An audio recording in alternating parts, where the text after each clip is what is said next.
Depression is a serious and common mental disorder responsible for the majority of suicides.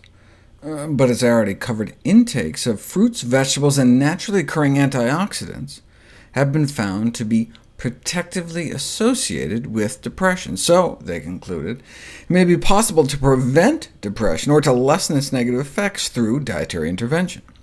But not so fast. That was a cross-sectional study, meaning a snapshot in time, so you don't know whether the poor dietary pattern precedes the development of depression, or if depression causes poor dietary intake. Depression and even treatments for depression can affect appetite and dietary intake. Maybe people who feel crappier just eat crappier instead of the other way around. What you need is a prospective study, a study performed over time where you start out with people who are not depressed and follow them for 6 years, and those with higher carotenoid levels in their bloodstreams, which is considered a good indicator of fruit and vegetable intake, was associated with a 28% lower risk of becoming depressed within that time. So they conclude that having low blood levels of those healthy phytonutrients may predict the development of new depressive symptoms. But what about suicide? Worldwide, 1 million people kill themselves every year. In this comparison of European countries, Greece had the lowest rates of suicide. Maybe it's the balmy weather, but maybe it has something to do with their diet. 10,000 people followed for years, and those following a more Mediterranean diet pattern were less likely to be diagnosed with depression. What was it about the diet that was protective? It wasn't the red wine or the fish. It was the fruit and nuts, and effectively higher plant-to-animal fat ratio in beans that appeared protective. Conversely, significant adverse trends were observed for dairy and meat consumption. A similar protective dietary pattern was found in Japan. A high intake of vegetables, fruit, mushrooms, and soy products was associated with a decreased prevalence of depressive symptoms.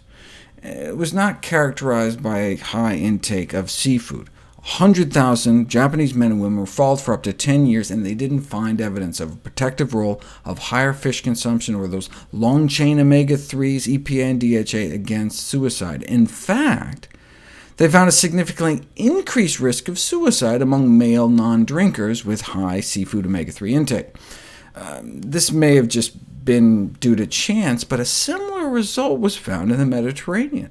High baseline fish consumption, together with an increase in consumption, were associated with an increased risk of mental disorders.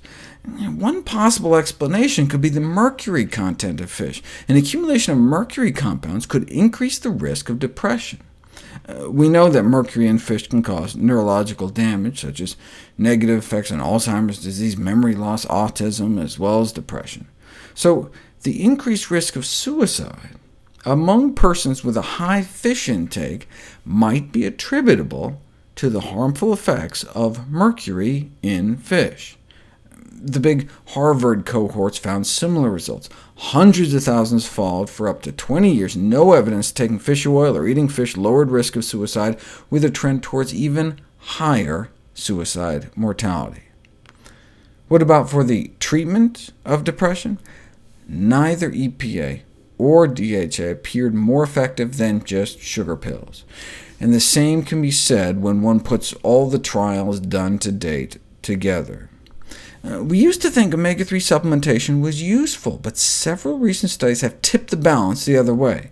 It seems that nearly all the treatment efficacy observed in the published literature may be attributable to publication bias, meaning the trials that showed no benefit tended not to get published at all, and so all one saw was a bunch of positive studies, but only because a bunch of the negative ones were buried.